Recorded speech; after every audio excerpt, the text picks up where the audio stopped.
अखिलेश यादव ने मांग रखी है, बोला है कि सुप्रीम कोर्ट अपने सामने, पूरी दुनिया के सामने सीसीटीवी कैमरे, ये जो वोटिंग हुई है इसको ऑन कराया जाए, देखा जाए क्या सच है क्या झूठ, जिससे मोदी सरकार पीछे भाग रही है, छुप रही है। राहुल गांधी ने भी बड़ा ऐलान किया है, बोला 40-50 साल जो सत्ता में रहने की बात करते हैं ना, उसके पीछे मकसद वोट चोरी है, जिसकी वजह से ये जीत हासिल कर रहे हैं। आपको बयान सुनाएंगे, बहुत कुछ चल रहा है इंडिया के अंदर। बंगाल के अंदर, बंगाल की जब से सरकार बनी है बीजेपी की, बंगाल के अंदर हालात बहुत बुरे हैं, बेकाबू हैं। आप बने रहें, चैनल पे न्यू है सब्सक्राइब लाजमी कर लें, बेल आइकन ऑन कर लें। सच से रूबरू कराना हमारी जिम्मेदारी है। अब दिखाते हैं आपको एक एक करके खबर। ये तो आपको भी पता और हमको भी पता है, बल्कि पूरे इंडिया को पता है कि ये जो बंगाल में सरकार बनी है ना, इसके पीछे सिर्फ और सिर्फ डकैती और चोरी है। आपको बयान सुनाएंगे जो अखिलेश यादव ने बोला है। इनका बयान सुनिए आप पहले।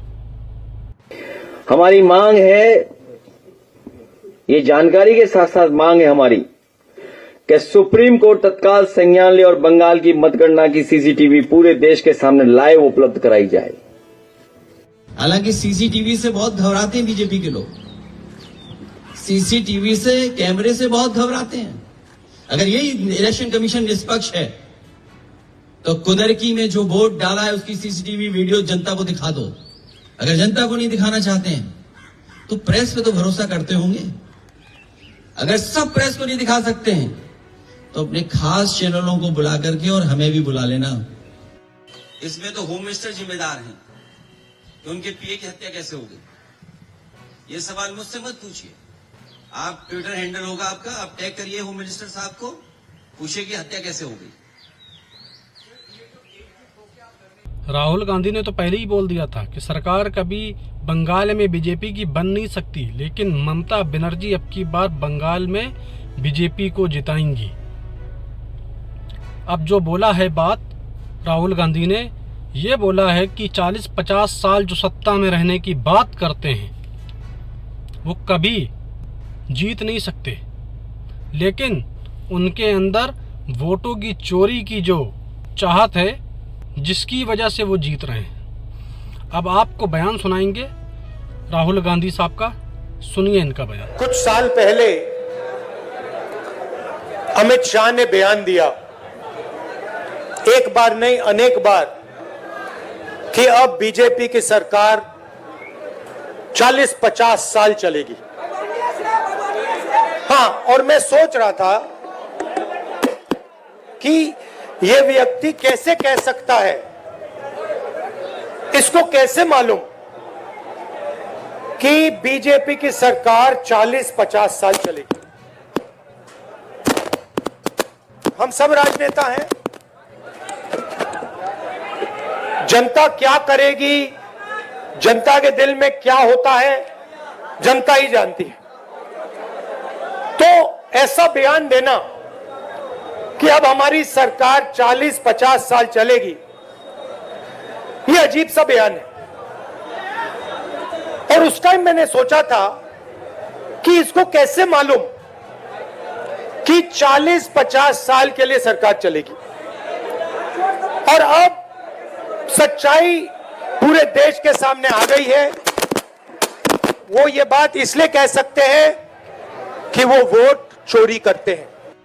बंगाल में पुलिस जो अब ममता बनर्जी के अंडर में नहीं है, अब वो बीजेपी की पुलिस बन गई है। सीआरपीएफ मौजूद है, पुलिस मौजूद है, और जो कट्टरवादी बजरंग दल वाले भगवाधारी हैं कुछ लोग जो नफरत के चिंटू वहां पे पहुंच चुके हैं, जिन्होंने आग लगाने का काम शुरू कर दिया है। आम लोगों के वाहन, टेम्पो, रिक्शा, घर, इन सब को आग लगा रहे हैं, तोड़ फोड़ मचा रहे हैं। आपको दिखाएंगे, ये देखिए।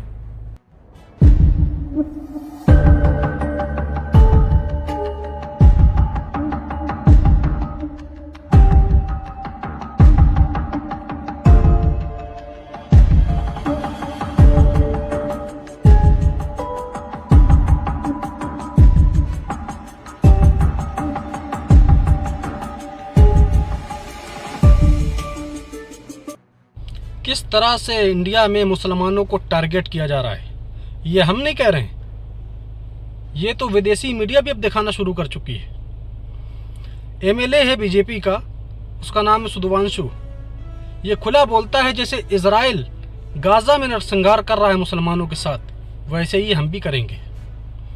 इस हरामी का बयान आपको सुनाएंगे। ये काम सिर्फ और सिर्फ बजरंग दल और बीजेपी के अलावा कोई तीसरा कर ही नहीं सकता। किस तरह से नफरत मेरे मुल्क में फैलाई जा रही है वो आपको दिखाने का प्रयास करेंगे। देखिए वीडियो। जैसे इजराइल सिकाया गाजा में, उस तरीके से हमारी भारत की 100 करोड़ हिंदू, देश का हिंदू हित में चल रहा है सरकार, सबक सिखाना चाहिए। अब बंगाल में मुसलमानों की खैर नहीं है। उसका रीज़न क्या है? बीजेपी का जो कैंडिडेट खड़ा हुआ था, जो सीएम बना है, उसका बयान आना शुरू हो चुका है। जहर उगलना उसने शुरू कर दिया है कि ये मोदी की जीत है, ये हिंदुत्व की जीत है। और हमें एक भी मुसलमान ने वोट नहीं दिया, हमें सिख ईसाई हिंदुओं ने वोट दिया है। इस चिंटू का बयान सुनो और सोचो कि अब ये क्या करेगा वहां पर। सिर्फ और सिर्फ ये इसकी कोई जीत नहीं है, सिर्फ डकैती की जीत है, चोरी की जीत है, हरामीपनी की जीत है। सुनिए। वार्ड नंबर 77 में जितना मुसलमान वोट देने के लिए निकला, सब ममता को वोट दिया। और मुझे हिंदू, सिख, जैन, बुद्धिस्ट लोग ने आशीर्वाद देकर जिताया। ये जीत हिंदुत्व का जीत है, ये जीत बंगाल का जीत है, ये जीत नरेंद्र मोदी जी का जीत है। अभी इलेक्शन के 2 दिन हुए और बंगाल का हाल बेहाल, बेखस्ता हो गया। जो टीएमसी के दफ्तर थे उसको भगवा रंग से रंगने लगे हैं। अपनी पहचान और अपनी औकात ये दिखाना शुरू कर चुके हैं। देखिए।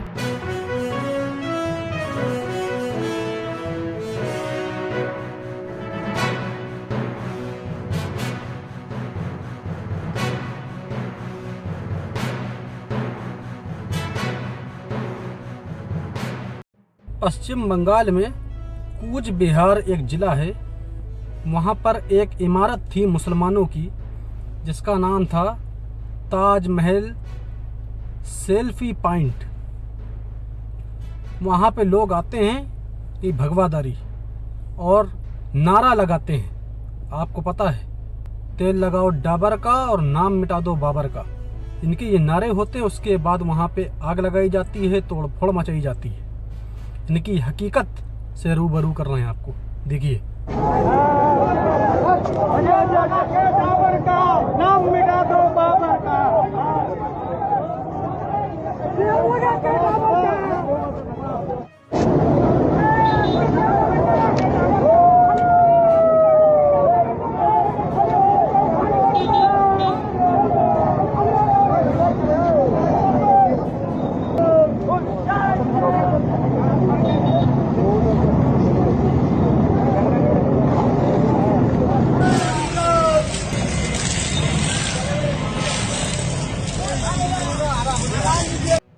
एक जलील है अपने यहाँ का, 56 इंच बताता है अपने आप को।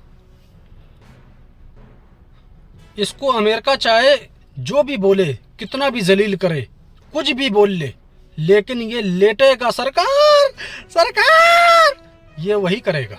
$20.5 बिलियन इन्वेस्ट कर रहे हैं अमेरिका के अंदर। नाम लेने की जरूरत नहीं है। सोचिए, जो इंसान बताता है, आज तक उसने यही नहीं बताया किसके फाइटर जेट गिरे थे पाकिस्तान और इंडिया के जो युद्ध हुआ था, जिसका इन्हीं ने नाम दिया था सिंदूर। क्या बोले, लेकिन मोदी है तो मुमकिन है। चंडीगढ़ का मामला आपको याद होगा, आयोग चुनाव का, किस तरह से उसने धांधली की थी, भूलना नहीं आप। आपको जो वीडियो दिखाएंगे शायद भूल गए हो तो याद आ जाएगा। सेम यही कांड आपका हुआ है बंगाल के अंदर। देखिए।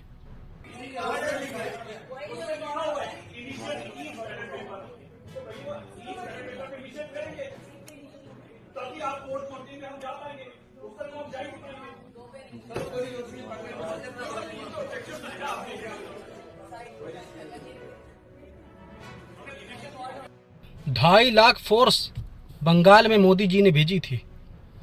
अब वो कहाँ हैं सब, या मोदी जी के सिर्फ टेलीफोन का इंतज़ार कर रहे हैं कि सरकार जब बोलेंगे मेरे आका उसके बाद ही हम एक्शन मूड में आएंगे। भगवाधारी एक टीएमसी के कार्यकर्ता को लातों से मारता है। ये है बंगाल, पहले देखिए आप। प्रमोद थामो ना।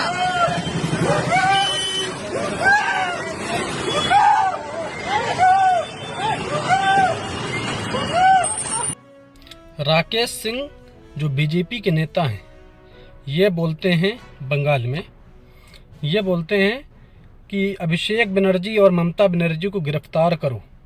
ये हमें डराने की कोशिश कर रहे हैं। अगर ऐसा नहीं किया जाता है तो पूरे बंगाल में आग ही आग होगी। क्या था बंगाल, क्या बना दिया बंगाल को। किस तरह से नफरतें बोई जा रही हैं हिंदुस्तान में।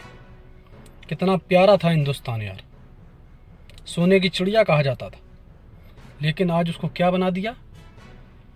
सत्ता की लालच किस तरह बुरी होती है, सुनिए इसका बयान। आज यदि मेरी बेटी का बाप मर जाए तो आएगा दोबारा।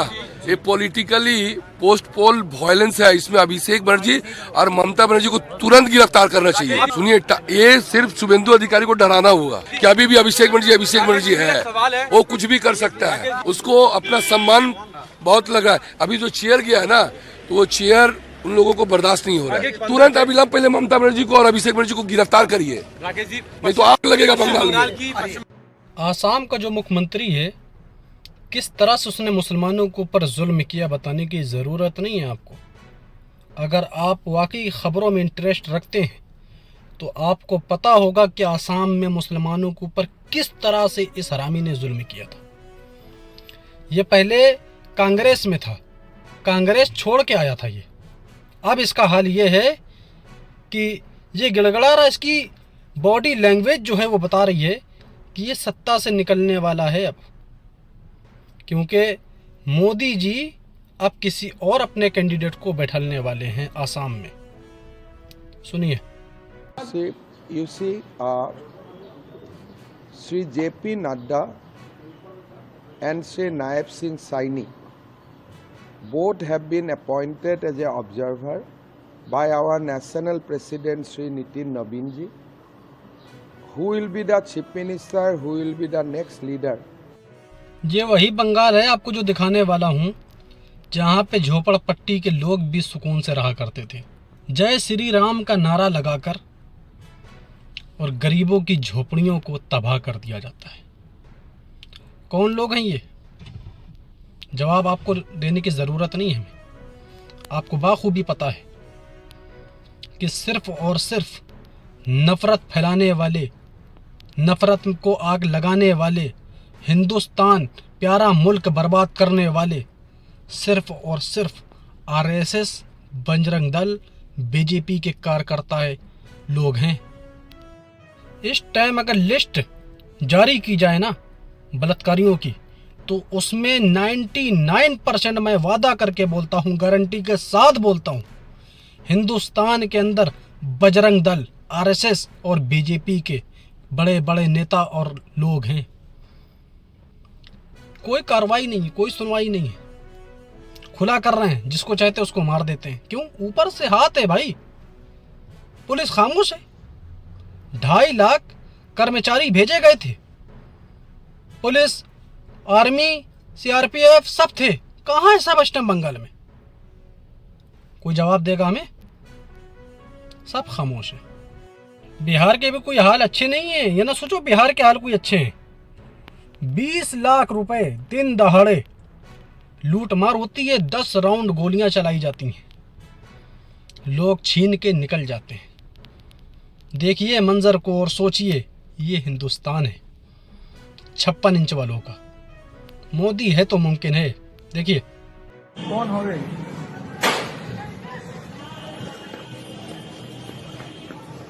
कौन हो? चोरी करता था। लो कौन है कोई सब सोना लूट ले लो मुखिया के ऊपर चलता है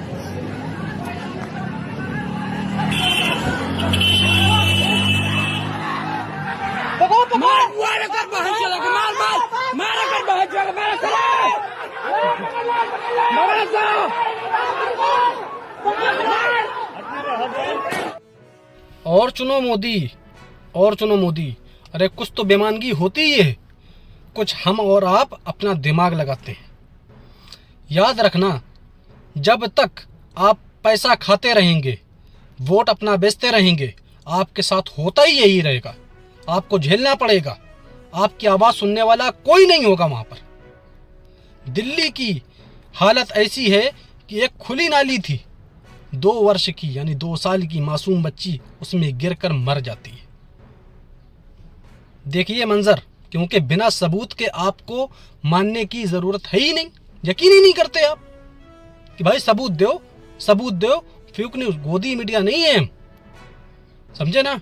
मैं किसी के बाप का पैसा नहीं खाता, ना मुझे कोई खरीद सकता है।